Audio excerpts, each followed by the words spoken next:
I was enjoying a good book when I got a text from my friend saying he needed help moving. So I grabbed my little brother and he picked us up in the U-Haul. To protect his privacy, I've replaced his face with comedy legend Mr. Bean. So we drove up to the place they're moving out of and loaded up the truck. There's a lot of stuff, but we came up with this ingenious way of moving things that made it go a lot quicker that I'll show you in a sec.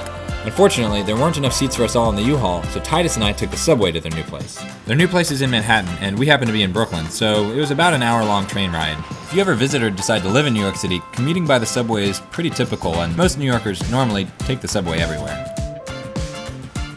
We had to transfer trains at one point, which again is pretty typical, but we eventually finally got there and met back up with everyone. In fact, you may recognize one of them. This is my old roommate, Ian. We used to live together, but he recently moved out because he's getting married soon.